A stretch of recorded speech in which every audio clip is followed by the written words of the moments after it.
अस्सलाम वालेकुम, this is your teacher Hamza but इस वीडियो में हम एक सिंपलेस्ट ऑफ द एग्जांपल तो नहीं है ये खैर, लेकिन इससे हम डिस्कस करने की कोशिश करेंगे, समझने की कोशिश करेंगे कि स्टैंडर्ड कॉस्ट कार्ड एक कंपनी ने एक बनाया हुआ है, ठीक है? उसके पास एक पुराना स्टैंडर्ड कॉस्ट कार्ड अवेलेबल है और उसमें कुछ कॉस्ट हमारे पास बढ़ गई हैं, कुछ कम हो गई हैं, कुछ नंबर ऑफ यूनिट्स बढ़ गए हैं, कुछ कम हो गए हैं, तो उसकी क्या इम्पैक्ट आया और स्टैंडर्ड कॉस्ट कार्ड आप रिवाइज़ करके किस तरह बना रहे हैं। तो इसको हम पढ़ना शुरू करते हैं। एक कंपनी है वो प्रोडक्ट क्यों बनाती है, ठीक है? और उसमें कुछ मटीरियल लग रहा है, लेबर लग रही है और ओवरहेड्स लग रहे हैं। ठीक है, पहले क्या कॉस्ट थी मटेरियल की 12 केजी, आपके पास मटेरियल लगता था एक्स और मटेरियल वाई आपके पास लगता था 8 केजी। उसकी करंट प्राइस क्या है 40 पर केजी है और 32 पर केजी है, ठीक है जी।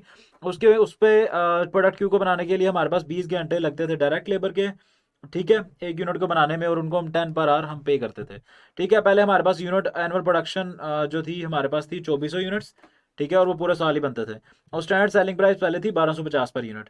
और हमारे पास जो प्रोडक्शन कॉस्ट थी वो जो हमारे पास बजटेड ओवरहेड्स थे वो 288 000 थे, 000 थे, और एक्सपेंडिचर हम इनकर कर रहे थे थ्रू आउट द ईयर। ठीक है, इसका एक simplest of the cost card पहले देख लेते हैं जो यहाँ पे हमने बनाया हुआ है। ठीक है, सिंपल कैलकुलेशन है, अभी तक यहाँ पे क्वेश्चन में कुछ नहीं है, यहाँ तक क्वेश्चन में कुछ नहीं है। उसी को हमने यहाँ पे लिख दिया है। 12 के जी इंटू 40 480 आपके पास मटीरियल एक्स की कॉस्ट आ गई, मटीरियल वाई की कॉस्ट आ गई 256 8 के जी और 32 पर के जी। हमने क्वेश्चन में डाटा देख लिया है। 20 घंटे लगते थे एक यूनिट को बनाने में और 1 घंटे का हम 10 रुपये पे कर रहे हैं, हमने डाटे में देखा तो 200 रुपये ये बन गया। ठीक है, ये सिंपल कैलकुलेशन है। अच्छा, अब हमारे पास जो टोटल घंटे नहीं है तो उसको एक यूनिट पे 20 घंटे लग रहे हैं और हमारे पास टोटल प्रोडक्शन है 2400 यूनिट्स। ठीक है, तो ये हमारे पास टोटल घंटे आ गए, यहाँ पे टोटल आवर आ गए। ठीक है जी, टोटल आवर्स आ गए आपके पास, ये टोटल आवर्स जो आपके लगेंगे। ठीक है, तो हमारे पास बजटेड ओवरहेड्स थे, उसके डिवाइड में हमने लेबर आवर्स किया तो हमारे पास क्या आ गया 6 आंसर आ गया। 6 पर आवर जो है हम इसको ऑब्जॉर्व करेंगे और हमने क्वेश्चन में देखा कि इसको ऑब्जॉर्व किया जा रहा है as per direct labour hour. तो डायरेक्ट लेबर आवर को इससे मल्टीप्लाई किया 120 आ गया, 120 इंटू 6 इज इक्वल टू 120। तो हमारे पास स्टैंडर्ड जो cost of production per unit आ गई 1056। अब standard selling price per unit भी क्वेश्चन में उसने हमें दी हुई है, तो हमारे पास standard gross profit per unit क्या आ गया, स्टैंडर्ड प्राइस माइनस जो है production cost, selling price, standard selling price minus production cost, हमारे पास क्या आ गया standard gross profit per unit हमारे पास आ गया है। ठीक है, अब इसको इसमें ना कुछ चेंजेस, ये पुराना कॉस्ट कार्ड था जो अभी तक हमने पढ़ा, ये कोई एक पुराना कॉस्ट कार्ड है। अब इसमें कुछ चेंजेस आई है, वो हम देखते हैं क्या है। यहाँ से थोड़ी सी समझने वाली चीज़ है, ईजी चीज़ है बहरहाल। अच्छा, सीनियर मैनेजमेंट ने कुछ इन्फॉर्मेशन लिया और उसने ये फैसले किए हैं। कंपटीशन बढ़ गया भाई, जिसकी वजह से आपकी सेल प्राइस हमें कम करनी पड़ेगी। सेल प्राइस कम करते हैं तो प्रोडक्ट हमारी ज़्यादा सेल होती है ना, तो सेल प्राइस हमें 6% से कम करनी पड़ेगी in order to increase the production and sales volume.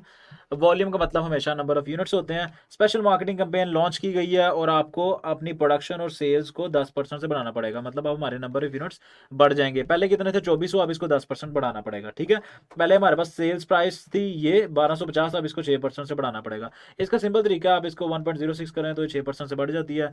और ये नंबर ऑफ क्या कहते हैं जो यूनिट्स हैं ये आपके कितने से बढ़े हैं, एक्सपेक्टेड वॉल्यूम आपका 10% से बढ़ना है, तो इसको भी 1.10 से करें तो आपका बढ़ जाता है। ठीक है जी, सेल प्राइस, सॉरी ये डिक्लाइन है आपकी, तो ये 0.94 आएगा यहाँ पे, ये आपकी सेल प्राइस डिक्लाइन हो रही है। इसको भी हम देखते हैं क्वेश्चन में भी, तो ये आपके पास 0.94 सिंपली आपके पास यहाँ पे आ जाएगा 0.94, क्योंकि हमारी सेल प्राइस 6% से कम हो गई है। सेल्स यूनिट्स 10% से बढ़ गया, तो हमने क्या किया 1.10 से हमारे पास रिवाइज्ड नंबर ऑफ यूनिट्स आ जाएंगे। इसी तरह जो आपकी मटेरियल प्राइस थी वो 3% से आपके पास बढ़ गई है। मटेरियल प्राइस हम देखते हैं जी, मटेरियल एक्स की प्राइस ये हमारे पास 3% से बढ़ गई, तो सिंपली हम इसे क्या करेंगे जी, ये है मटेरियल एक्स की प्राइस, इसको 1.03 कर देंगे। ठीक है, और हमारे पास जो मटेरियल वाई है उसमें हमें 4% ऑफ मिल गया, तो उसको सिंपली क्या कर देंगे, ये उसकी प्राइस थी और इससे क्या कर देंगे 0.96, 4% ऑफ जो मिल गया, 1 में से 0.04 गया, तो हमारे पास क्या रह गया 0.96। ठीक है जी, ये हमने सारे इम्पैक्ट यहाँ पे थोड़ा सा समझ लिया, अब इसे देखते भी हैं। एग्रीमेंट हुआ ट्रेड यूनियन से, जिसके तहत आपकी 8% इंक्रीज क्या आ गई रेट पर आर, रेट पर आर आपको 8% मतलब ज़्यादा उन्हें पे करना पड़ेगा।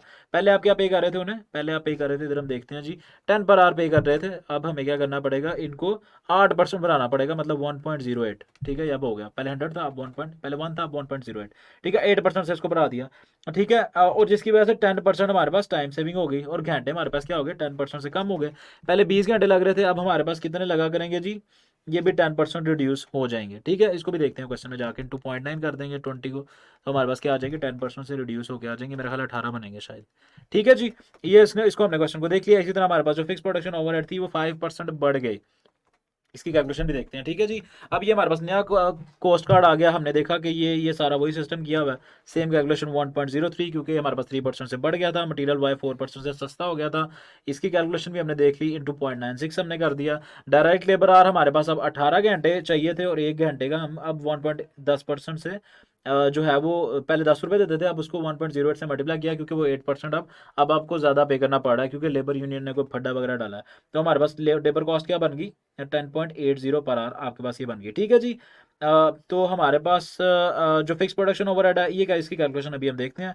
ये हमारी कैलकुलेशन रह गई है। इससे पहले हम सेलिंग प्राइस देख लेते हैं। सेलिंग प्राइस पर यूनिट हमारे पास हमें 6% से कम करनी पड़ेगी अपना मार्केट शेयर बनाने के लिए, तो सिंपली 0.94 आपके पास बाकी रहेगी। इस कैलकुलेशन को हम देखते हैं अभी। ये देखें, अब हमारे पास क्या चीज़ होगी, बजटेड ओवरहेड्स उसने क्वेश्चन में कहा जी 5% से बढ़ गए हैं। पहले हमारे पास 2,88,000 थे, 2,88,000 वो 5% से बढ़े सिंपली 1.05, तो हमारे पास ओवरहेड्स कितने हो गए, 3,02,400। तो रिवाइज प्रोडक्शन भी हमने देखा कि ये भी हमारे पास जो प्रोडक्शन है वो 10% से बढ़ गई थी, ठीक है। तो 2,640 अब हमने रिवाइज जो, ऑब्वियसली जब प्रोडक्शन बढ़ी तो लेबर आवर्स भी टोटल बढ़ गए, ठीक है, क्योंकि हर यूनिट को बनाने के लिए पहले 20 घंटे लगते थे, अब 18 लगते हैं। तो हमारे पास ये दोनों वैल्यूज चेंज हो गई हैं, ये रिवाइज नंबर ऑफ यूनिट्स हैं और ये रिवाइज आवर्स पर यूनिट है। तो हमारे पास टोटल आवर्स कितने आ गए, 47520, क्योंकि हम अपने ओवरहेड्स लेबर आवर्स के मुताबिक अब्जॉर्ब करते हैं, इन दोनों को डिवाइड करेंगे तो हमारे पास नया रिवाइज्ड अब्जॉर्प्शन रेट आ जाएगा, ठीक है। तो हमारे पास आ गया 6.63 per hour, sorry 6.36 per hour आ गया, और हमारे पास 18 आवर्स लगते हैं एक यूनिट पे, यहाँ से हम देख सकते हैं, क्योंकि हम अब्जॉर्ब कर रहे हैं as per direct labour hour. तो हमारे पास टोटल कॉस्ट क्या आ गई, 114.48, टोटल कॉस्ट हमारे पास आ गई 1049.04, और स्टैंडर्ड सेलिंग प्राइस जो कि रिड्यूस होकर अब बन गई है 1175। तो हमारे पास अब स्टैंडर्ड प्रॉफिट क्या आ रहा है, ग्रॉस प्रॉफिट 125.96। तो हमने देखा कि ये पहले 194 था, अब ये रिड्यूस हो गया, कितना रह गया 125.96। इस तरह क्वेश्चन हमें कंपैरिजन का क्वेश्चन भी आ सकता है आसान अल्फाज में। अगर मैं सम्स अप करूँ इस पूरे एग्जांपल को, ये पुराना स्टैंडर्ड कॉस्ट कार्ड था जो हमारे पास ऑलरेडी अवेलेबल था, कुछ मार्केट कंडीशंस चेंज हुई, क्या चेंज हुई, मटीरियल 3% महंगा हो गया, अब मटीरियल वाई 4% सस्ता हो गया, डायरेक्ट लेबर के पहले 20 घंटे लगते थे, अब 18 लगने शुरू हो गए, ठीक है। पहले आप उन लोगों को कितना पे करते थे, 10 रुपीज़ पे करते थे, लेकिन अब 8% ज़्यादा पे आपने करना है, ठीक है। Fix production overhead obviously change हो गया, क्योंकि घंटे चेंज हो गए और आपके टोटल नंबर ऑफ यूनिट्स भी चेंज हो गए, और आपके टोटल बजटेड ओवरहेड भी, आपके टोटल ओवरहेड्स भी चेंज हो गए, तो इसलिए हमारे पास ये भी वैल्यू चेंज हो गई, ठीक है। और हमारे पास सेलिंग प्राइस हमने रिड्यूस कर दी 6% से, तो हमारे पास selling price minus standard production cost की, तो हमारे पास standard gross profit per unit आ गया। ये एक सिंपल क्वेश्चन था, मुझे यकीन आप समझ